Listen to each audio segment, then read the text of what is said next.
मैं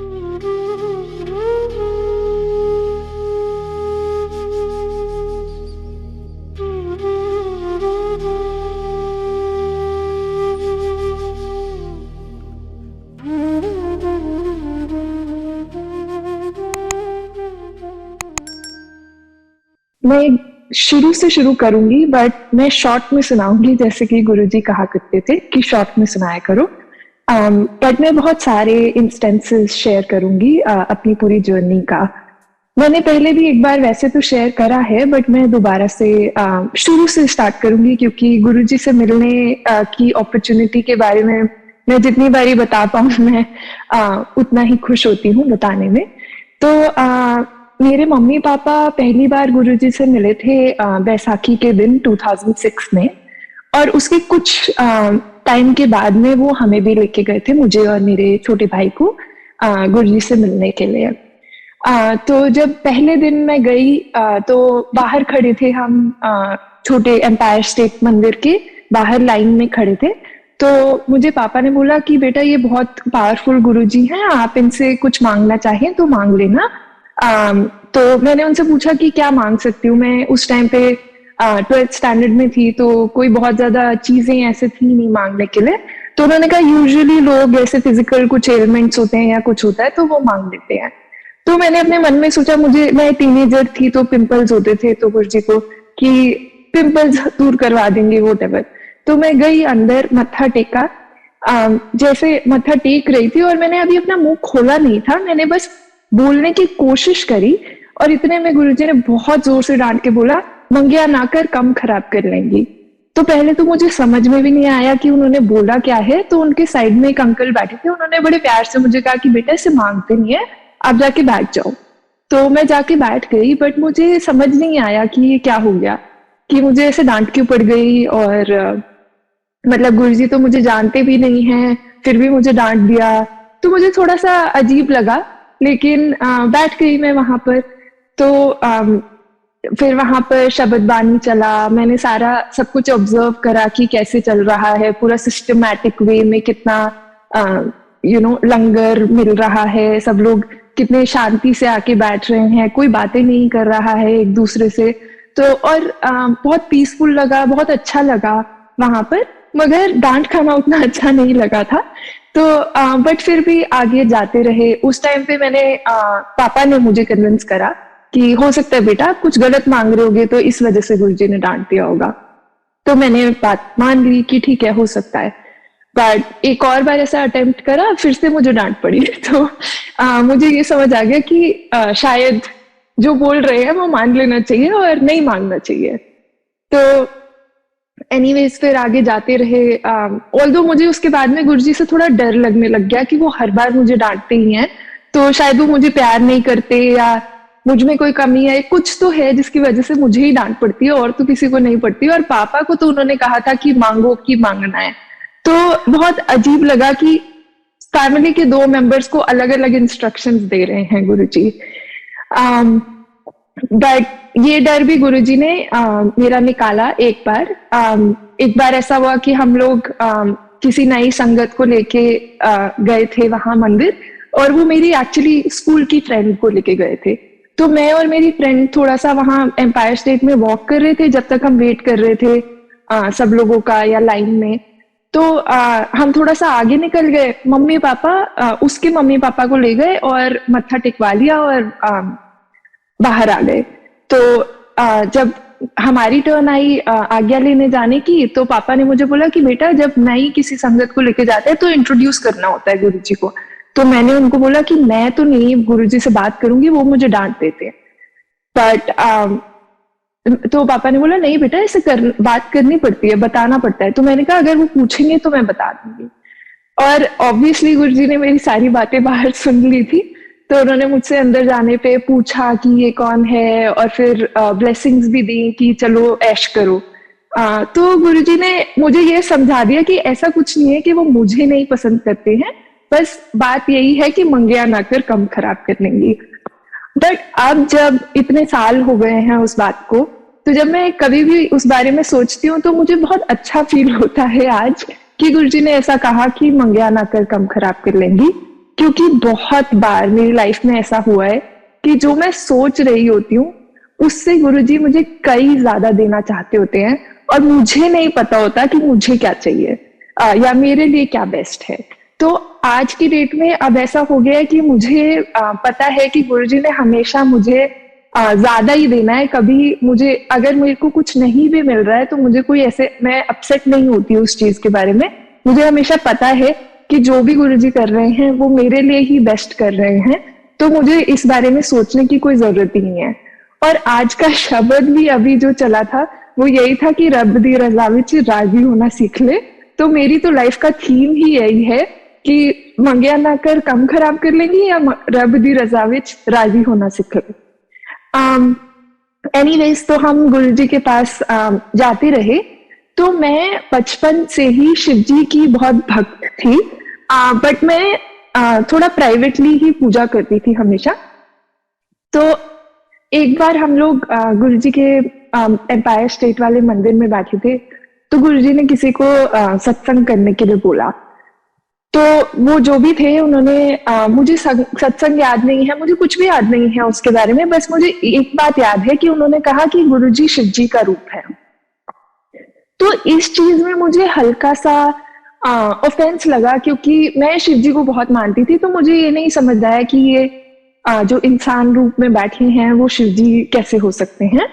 तो मैं साइड में जब वो सत्संग खत्म हुआ, शेयरिंग, उसके बाद में हम लोग बैठे हुए थे और फिर शब्द चल रहे थे। तो मैंने अपने मन में सोचा कि अगर आप शिवजी का रूप हो तो आप अभी मेरी तरफ देखो और स्माइल करो। तो गुरुजी एकदम ऑपोजिट डायरेक्शन में देख रहे थे, लेकिन कुछ मिली सेकेंड्स के अंदर उन्होंने मेरी तरफ देखा और बहुत बड़ी सी प्यारी सी स्माइल दे दी। तो मैं एकदम से डर गई, पर कुछ टाइम के बाद में मैंने कन्विंस कर लिया कि ये कोइंसिडेंस था। ऐसा मैंने 2 बार करा, 2 बार गुरुजी ने मेरी तरफ देखा और स्माइल करा। मैंने दोनों बार अपने आप को कन्विंस कर लिया कि ये कोइंसिडेंस था। फिर मैंने कहा चलो थोड़ा सा एक डिफिकल्ट, समवॉट डिफिकल्ट चीज बोलते हैं जिससे कि प्रूव हो जाएगा, फाइनल है ये, इसके आगे और कोई टेस्ट नहीं दूंगी मैं गुरुजी का। तो जब भी मैं और मेरा भाई जाते थे मंदिर तो गुरुजी हमें फर्स्ट राउंड लंगर करवा के वापस भेज देते थे। तो आई थिंक 10 बजे के अराउंड का कुछ टाइम होता था जब हम वापस चल पड़ते थे। बट जब भी मम्मी पापा जाते थे तो वो बहुत लेट तक रोकते थे और उनको एक्स्ट्रा प्रसाद भी मिलता था। तो पापा मम्मी बहुत सारी ऐसी बातें बताते थे, तो मुझे हमेशा क्यूरोसिटी थी कि मुझे भी रुकना है लेट तक। तो बट हमारा स्कूल होता था मंडे को, तो इसलिए, और हमारा डे फिक्स था संडे का, तो शायद से इस वजह से गुरुजी बहुत प्रैक्टिकल होते थे, तो शायद इस वजह से वो हमें लेट तक नहीं रोकते थे। बट मेरी उस दिन जिद हो गई कि मैंने कहा कि अगर आप शिव जी का रूप हैं तो आप मुझे सुन सकते हैं, तो आप आज हमें रात को 12 बजे तक रोकिए। तो उस दिन ऑब्वियसली गुरुजी ने हमें लंगर के बाद थोड़ी देर और बिठा लिया। तो वो कितनी देर हुई थी हमें पता नहीं था, बट एक रैंडम पॉइंट पे गुरुजी ने बोला चलो। तो पापा मम्मी दोनों ने अपना मत्था टेका। जब मेरी टर्न आई मत्था टेकने की, तो जैसे मेरा मत्था, अभी मैं नीचे झुकी हुई थी, गुरुजी ने अपने साइड में किसी लड़की को बोला, और फिर बज गए 12, हो गया तेरा हैप्पी बर्थडे। तो एकदम से मैं डर गई कि मतलब उनको पता है कि वो मुझे एग्जैक्टली 12 बजे भेज रहे हैं। ये मैसेज भी मुझे दे दिया, लेकिन ऐसे एम्बैरेस नहीं करा कि बस देखा मैंने सुन लिया था कि तुम्हें 12 बजे जाना है। तो उस दिन के बाद से मुझे एकदम पक्का विश्वास हो गया कि ये शिवजी का ही रूप है, ये शिवजी का अवतार है। और जब भी मैं मंदिर में बैठूं तो सोच समझ के अपने थॉट्स को कंट्रोल करके रखूं इस तरह से कि कुछ उल्टा सीधा ना सोच लूं। बट एनीवेज, तो उसके बाद में गुरुजी ने मुझे 12th स्टैंडर्ड के जो मेरे बोर्ड के एग्जाम्स थे उसके लिए भी ब्लेस किया था। एक एक्स्ट्रा दिन बुलाया और थोड़ा बहुत प्रसाद वगैरह भी दिया था। और एग्जाम्स बहुत अच्छे गए, जितना मुझे एक्सपेक्टेड था उससे ज्यादा मेरे मार्क्स वगैरह आए। वही बच्चों के जो भी रेगुलर हमारे प्रॉब्लम्स होते हैं वो सब गुरुजी ने ध्यान रखा हमेशा। उसके अलावा गुरुजी ने 27 मई को हमारे घर पे 2007 में सत्संग करवाया था। और उस टाइम पे उन्होंने पापा को अपने जोड़े दिए थे। तो पापा रात को या सुबह बहुत अर्ली मॉर्निंग घर वापस आए थे, पूरी रात रुके थे वहीं गुरुजी के पास। तो जब अराउंड जिस टाइम शायद पापा घर आएंगे उसी टाइम पे मुझे इतनी ज्यादा स्ट्रॉन्ग फ्रेग्रेंस आने लग गई थी कि मुझसे सोया नहीं जा रहा था, मेरी नींद खुल गई। इवन दो मैं पिछले दिन से बहुत थकी हुई थी, मगर मुझे सुबह नींद ही नहीं आ रही थी, मैं लेफ्ट राइट हो रही थी। तो पापा थोड़ी देर के बाद ऊपर आए चेक करने के लिए कि हम लोग सो रहे हैं कि उठ गए हैं। तो उन्होंने देखा कि मैं नहीं सो रही हूँ, तो उन्होंने पूछा कि बेटा सो रहे हो या जाग गए? तो मैंने कहा मैं जाग गई। तो उन्होंने कहा चलो देखो मैं तुम्हें एक चीज दिखाता हूँ। और नीचे गए तो गुरुजी के जोड़े थे और उनमें से इतनी फ्रेग्रेंस आ रही थी, इतनी फ्रेग्रेंस की मैं डिस्क्राइब नहीं कर सकती उस चीज को। उसके बाद ऑब्वियसली गुरुजी ने चोला छोड़ दिया। अब ये बात हमें ऑब्वियसली उस पूरे टाइम पीरियड में जब हम जाते रहे तब तक कभी रियलाइज नहीं हुआ था कि कितने शॉर्ट टाइम के लिए हम गुरुजी से मिल रहे हैं। और बट फिर भी गुरुजी ने पहले दिन मुझे वो डांट लगा के कि मंगया ना कर काम खराब कर लेंगी, मेरी पूरी आगे की लाइफ सेट कर दी थी। ये बात मैं अब रियलाइज करती हूँ कि एक एक चीज, एक एक शब्द, एक एक मोमेंट जो हमने गुरुजी के साथ बिताई वो उसका कुछ मीनिंग था, कुछ पर्पस था। तो जहां तक मंगया ना कर कम खराब कर लेंगे वाली बात है, उसके लिए मुझे ऐसा फील होता है कि गुरुजी ने मेरी लाइफ बहुत सिंप्लीफाई कर दी। अगर मुझे कुछ मिल जाता है तो वो मेरे लिए बेस्ट है, और जो चीज नहीं मिलती है उसमें ये पॉजिटिव एटीट्यूड रहता है कि गुरुजी ने नहीं दिलाया तो कोई कारण होगा, और मैं वो कारण भी नहीं जानना चाहती। मुझे बस ये है कि जो गुरुजी मुझे दिलाएंगे वो बेस्ट होगा, एंड वही that is it, full stop. उसके आगे मुझे कुछ ना सोचना है ना कुछ समझना है। तो गुरुजी ने काफी अभी मैं बहुत ज्यादा मटेरियलिस्टिक वाली बातों के बारे में बात नहीं करना चाहती हूँ। तो बहुत सारी जॉब्स दिलवाई जो मुझे चाहिए थी, और यूएस शिफ्ट करवाया। उन्होंने यूके घूमने मतलब काम के लिए यूके घूमने जाने का मौका दिया। तो ये सारी बहुत सारी चीजें उन्होंने दिलवाई। मगर जो बेस्ट उन्होंने अभी रिसेंटली हमें दिया वो ये था कि हमारी शादी होनी थी। तो 2021 में सोच रहे थे करने की, बट क्योंकि कोविड चल रहा था और बहुत सारी रिस्ट्रिक्शंस थी ट्रैवल वगैरह पे, तो ना हम इंडिया जा पा रहे थे ना मम्मी पापा यूएस आ पा रहे थे। तो काफी मुश्किल में पड़े हुए थे सब लोग। तो अक्टूबर में या सितंबर एंड में 2021 में न्यूज आई कि यूएस की फ्लाइट्स खुलने वाली हैं, इंडिया से यूएस की फ्लाइट्स नवंबर में खुल जाएंगी। तो मम्मी पापा ने कहा चलो कोई नहीं, यूएस में ही कर लेते हैं शादी। तो हमने कहा ठीक है, हमें कोई प्रॉब्लम नहीं है, यहाँ कर लेते हैं, छोटी सी करेंगे। और हमेशा से जब मैं छोटी थी तो मुझे हमेशा लगता था कि शादी जो है वो छोटी सी होनी चाहिए, बहुत ज्यादा लोग नहीं होने चाहिए। पता नहीं क्यों ऐसा मेरा ख्याल था, बट था।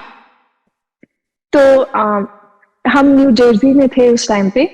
तो हमने सोचा कि न्यू जर्सी के जो मंदिर में त्रिलोकी अंकल जो कोऑर्डिनेटर हैं उनसे बात कर लेते हैं कि अगर मंदिर में हो सके तो अंकल ने कहा ऑफ कोर्स कर लेंगे, यहाँ कर लेंगे। और आंटी भी बहुत एंथुजियास्टिकली पार्टिसिपेट कर रहे थे उस चीज में। तो आंटी अंकल दोनों ने कहा कि हाँ हाँ यहाँ कर लेंगे। तो अब यहाँ यूएस में हम लोग भी बहुत ज्यादा किसी को जानते नहीं थे, कुछ पता नहीं था अच्छे से। लेकिन जो संगत के लोग थे उन सब लोगों ने हमारी शादी इस तरह से कराई कि जैसे फैमिली मेंबर से भी बढ़ के पार्टिसिपेट करा। सिर्फ पार्टिसिपेट ही नहीं, इतना हेल्प करा कि कभी इमेजिन भी नहीं कर सकते थे कि बिना पेरेंट्स के यहाँ हुए। और कोई family members as such like direct family members नहीं है जो कि हमें ऑर्गेनाइज करने में हेल्प कर सके। मगर गुरु जी की संगत ने ऐसे प्यार दिखाया, ऐसे हेल्प करा कि हम बिल्कुल कुछ कभी इमेजिन नहीं कर सकते थे। गोइंग बैक टू, मैंने कहा था कि मैं छोटी सी शादी चाहती थी, तो उस टाइम पे जब फेरों की बात हो रही थी कि फेरे कैसे करने हैं वगैरह, तो मैंने जो मेरे 2-4 फ्रेंड्स हैं यहाँ पे, उनको भी फेरों के लिए नहीं बुलाया, एक अलग से जगह पे रिसेप्शन करने वाले थे, तो सिर्फ वहां रिसेप्शन के लिए बुलाने का सोचा था। मैंने सोचा था कि सिर्फ हमारे 4 फैमिली मेंबर्स और मेरे हस्बैंड के 4 फैमिली मेंबर्स, हम लोग बस आपस में 8-10 लोग, 2-4 अगर संगत के लोग आना चाहिए तो बस इतने से लोग फेरों के टाइम पे आ जाएंगे। तो अंकल ने हमसे पूछा कि किसको बुलाना है, तो हम मतलब क्योंकि गुरुजी ने कहा था कि मंगया ना कर काम खराब कर लेंगे, तो जो भी कोई भी डिसीजन होते थे, अंकल कुछ भी सवाल पूछते थे, मैं उनको बोल देती थी आप देख लो। तो उन्होंने ऑलमोस्ट सब संगत को इनवाइट करा, और वो इतनी लार्ज स्केल पे संगत आई हुई थी और सब लोग इतने खुश थे उस टाइम पे, और इतने अच्छे से उन्होंने पार्टिसिपेट करा शादी में कि मुझे कभी मैं अपने इमेजिनेशन में भी नहीं कभी सोच सकती थी कि ऐसे होगा। और जैसा कि मैंने कहा कि मुझे लगता था कि छोटी शादी होनी चाहिए, मगर गुरुजी ने मुझे रियलाइज करवाया कि मुझे नहीं पता कि मुझे क्या चाहिए। अगेन जो कि मेरी लाइफ का थीम ही है पूरा गुरुजी के केस में। और फिर संगत ने पूरा अच्छे से शादी में इतना डांस करा, इतना खुशी महसूस करी कि मतलब मैं डिस्क्राइब नहीं कर सकती कि कितना डिफरेंट था सब कुछ। और इस बात से मुझे एक बात हर बार याद आती है, वो ये है कि जब मैं न्यू जर्सी में थी, तो पापा जब भी विजिट करने आते थे तो वो सत्संग शेयर करते थे अपने, और जब वो सत्संग शेयर करते थे तो हर बार एक सत्संग शेयर करते थे कि गुरुजी को पापा ने कहा कि ये मेरी कुड़ी है, 2-3 बार ऐसे मेरी कुड़ी है करके मुझे इंट्रोड्यूस करा। और एक दिन गुरुजी ने कहा कि चौधरी मैनू पता है ये साडी कुड़ी है। उसके बाद से पापा ने ये बात बोलना छोड़ दिया। तो जब भी पापा ये सत्संग शेयर करते थे, मुझे हमेशा लगता था कि ऐसे ही गुरुजी ने कह दिया होगा पापा का दिल रखने के लिए, पता नहीं क्यों वो हर बार ये शेयर करते हैं। मुझे थोड़ा सा अजीब लगता था जब वो शेयर करते थे। मगर जब हमारी शादी हुई थी तब मुझे रियलाइज हुआ कि गुरुजी ऐसे ही कुछ भी नहीं कहते थे, और उन्होंने डेफिनेटली मुझे अपनी ही कुड़ी की शादी कर रहे हो वैसे ही करवाया, पूरी संगत से पार्टिसिपेट करवाया, पूरी संगत को काम पे रखा या हेल्प के लिए वहां पर दिया हमें, ताकि वो इतनी धूमधाम से शादी करवा पाए। और उस टाइम पे मुझे रियलाइज हुआ कि वो ऐसे ही नहीं कहते हैं कुछ भी, और शुक्राना है गुरुजी का कि वो ऐसा करवा पाए। एनीवेज फिर हमारी शादी के बाद में मेरे भाई की भी शादी होनी थी, तो फरवरी के मंथ में डिसाइड किया था। एक्चुअली मेरा भाई मुझसे पूछ रहा था कि कब करवाएं, फिर उसकी शादी के लिए कब रखें, क्योंकि मेरे वीजा का इशू था, तो कि मैं कब आ पाऊंगी अटेंड करने। तो मैंने उसको बोला कि तुम रख लो जो भी डेट रखनी है, अगर गुरुजी चाहते होंगे तो मैं आ जाऊंगी, वो सब तुम्हें पता ही है कि गुरुजी के हाथ में होता है।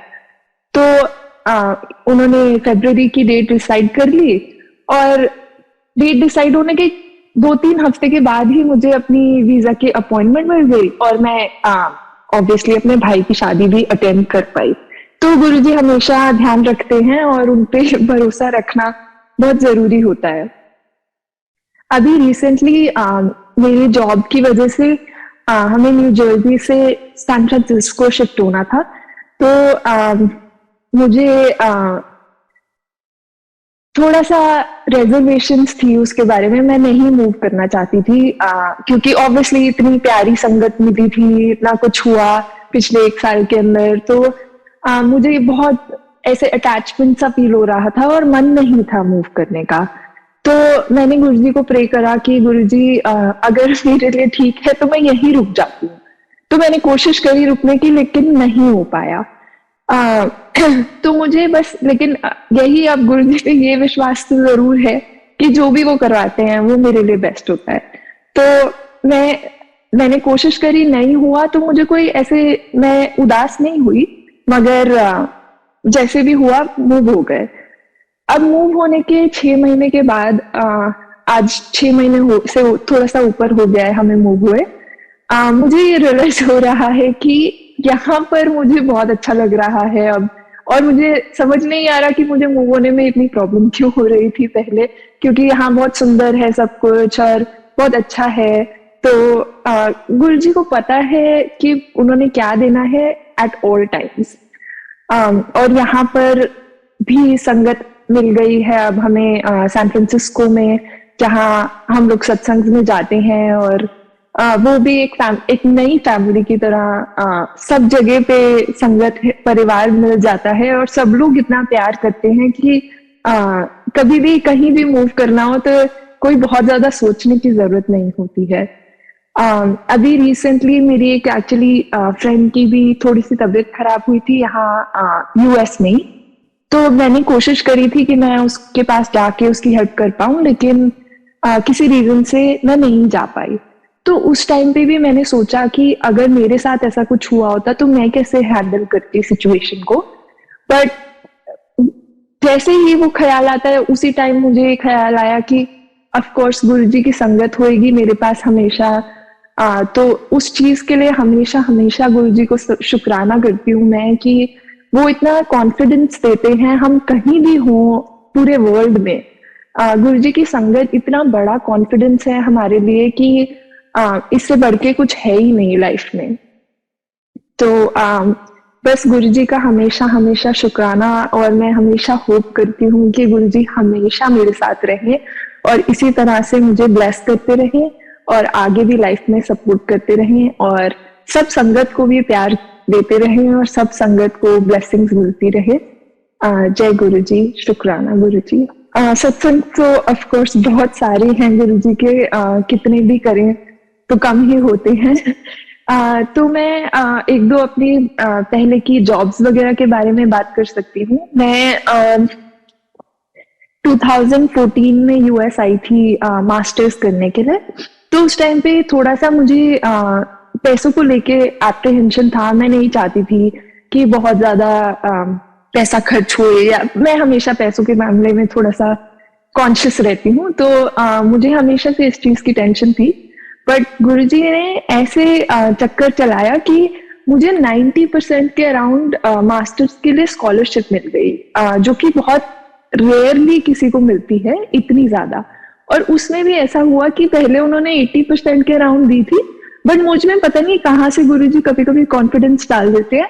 तो मैं उनसे नेगोशिएट कर रही थी कि नहीं, मुझे और चाहिए, और मतलब बस सिर्फ इतना कहने पे कि मुझे और चाहिए उन्होंने और दे दी, जो कि पता नहीं ऐसे इतनी आसानी से होता है या नहीं होता है, मगर मेरे साथ ऐसा हो गया।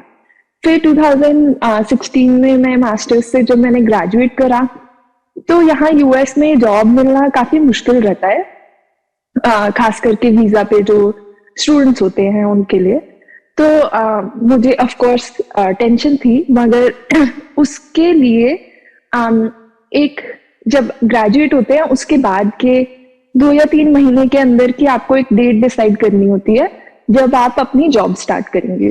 तो वो डेट मेरे लिए पड़ रही थी जून या जुलाई के किसी दिन की। तो ऑब्वियसली जुलाई का महीना अगर साथ में आ जाए तो मैं एक ही डेट सोच सकती हूँ, जो कि है 7 जुलाई। तो मैंने 7 जुलाई की डेट भर के दे दी कि मुझे 7 जुलाई को मैं जॉब स्टार्ट कर सकती हूँ।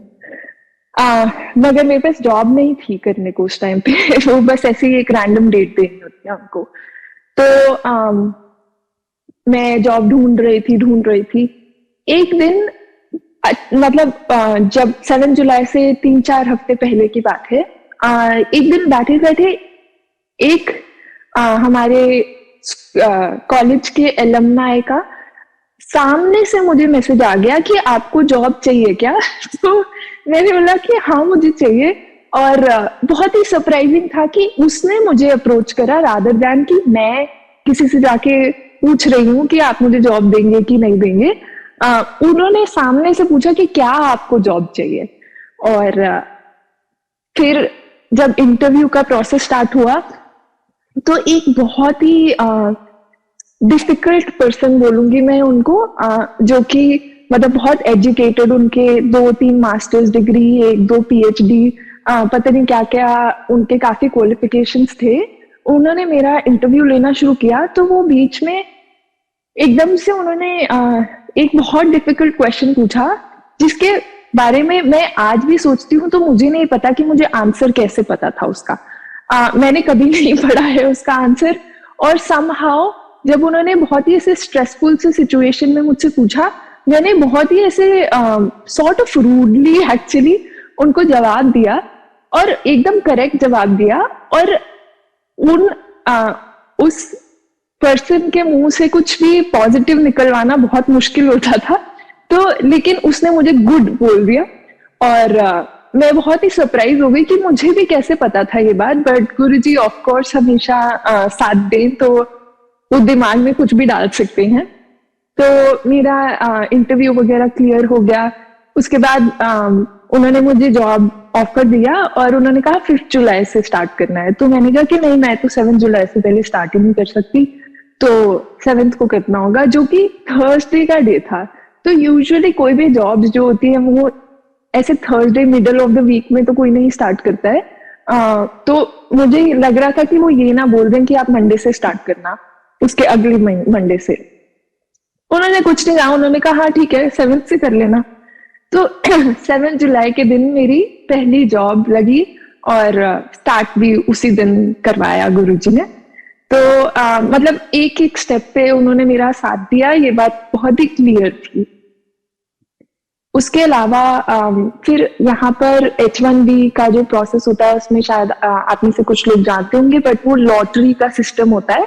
तो 1 साल मिलता है, उसमें आपकी जो कंपनी है उसको अप्लाई करना होता है, फिर लॉटरी में निकले तो आपको मिल जाएगा, नहीं निकले तो नहीं मिलेगा। तो जब जैसे लॉटरी मतलब लक का सवाल आता है तो मुझे 100% पता था कि गुरुजी के ऊपर ही है सब कुछ, और अगर वो करवाना चाहेंगे और मेरे लिए ठीक होगा तो हो जाएगा, नहीं करवाना चाहेंगे तो नहीं होगा। बहुत ही सिंपल सा आइडिया था मेरा। बट उसी दौरान में मैं एक बार अपना ड्राइविंग लाइसेंस लेने के लिए गई थी वहां। तो वहां लाइन में बहुत लंबी लाइन थी और मैं ऐसे ही परेशान हो रही थी। कोई रीजन नहीं था मेरे परेशान होने का, लेकिन कभी कभी गुरुजी कितनी छोटी छोटी बातों में हमारी पार्टिसिपेट करते हैं, वो भी एक अलग ही गुरुजी का की ब्लेसिंग होती है। और गुरुजी का दिल इतना बड़ा है कि वो ऐसी छोटी छोटी चीजों में भी हमारा ध्यान रख लेते हैं कभी कभी। तो मैं उस टाइम ऐसे ही परेशान हो रही थी इस चीज को लेके कि लाइसेंस का मतलब मैं 2 बार चक्कर लगा चुकी थी और कुछ ना कुछ इश्यू आ रहा था। तो उस दिन मैं जब लाइन में खड़ी हुई थी तो मैंने गुरुजी को बोला कि गुरुजी पता, मुझे तो अभी पता भी नहीं है कि मेरा वीजा लगेगा कि नहीं लगेगा, मैं ऐसे ही लाइसेंस ले रही हूँ ऐसे 2-3 महीने के लिए, कोई फायदा तो है नहीं। तो अगर मेरा H1B नहीं लगना होगा, वीजा नहीं लगना होगा, तो नहीं, अगर मेरा आज लाइसेंस नहीं बना तो मैं मान लूंगी कि मेरा वीजा शायद नहीं लगना है। इन 2 चीजों में आपस में कोई रिलेशन नहीं है। बट क्योंकि मैंने गुरुजी को ये बात कह दी तो गुरुजी भी इतने प्यारे हैं कि उन्होंने इसका भी जवाब दे दिया मुझे। तो मैं लाइन में खड़ी थी, बहुत लंबी लाइन थी, ऐसे मेरा टोकन नंबर कुछ ऐसे 50s में कुछ आया था और उनका उस दिन सैटरडे था तो 1 बजे बंद हो जाता है और उस टाइम पे कुछ ऐसे 12:30 या कुछ बज रहे थे। तो और मैं उस टाइम पे यही सोच रही थी कि गुरुजी अगर आज मेरा लाइसेंस नहीं बना, जो कि नहीं बनने वाला था क्योंकि 50s का नंबर उस दिन आ ही नहीं सकता था। तो एक कोई रैंडम बंदा सबसे उनका पूछ रहा है कि आपका टोकन नंबर क्या है, आपका टोकन नंबर क्या है। मेरे आगे और पीछे वालों से पूछा आपका टोकन नंबर क्या है। एकदम से मेरे पास तो मेरा जो भी नंबर था उसने कहा कि आपका नंबर ये है। तो मैंने कहा हाँ मेरा नंबर ये है। तो उसने कहा कि मेरा बहुत आगे का कोई, उसने नंबर बताया कुछ 10-12 कुछ बहुत ही आगे का नंबर, कि मेरा ये नंबर है, क्या आप मुझसे एक्सचेंज करना चाहेंगे? मैंने बोला हाँ, और मैंने फटाफट से उससे उसके हाथ से उसका टोकन लिया और मैं भाग गई आगे। मैंने कभी उससे पूछा भी नहीं कि आप क्यों क्यों पीछे का नंबर लेना चाहते हैं, जबकि आपका तो टर्न भी नहीं आएगा आज। बट ऑफ कोर्स उस दिन लास्ट लाइसेंस जो बना वो मेरा ही था। तो गुरुजी इतनी छोटी सी बात में भी पार्टिसिपेट कर रहे थे मेरे साथ, और कैसे किसी एक रैंडम बंदे को वो मेरे से टोकन नंबर एक्सचेंज करने के लिए उन्होंने भेज दिया। तो कितनी छोटी से छोटी और बड़ी से बड़ी बातों में गुरुजी पार्टिसिपेट करते हैं हमारी, उस पे मैं हमेशा हैरान हो जाती हूँ।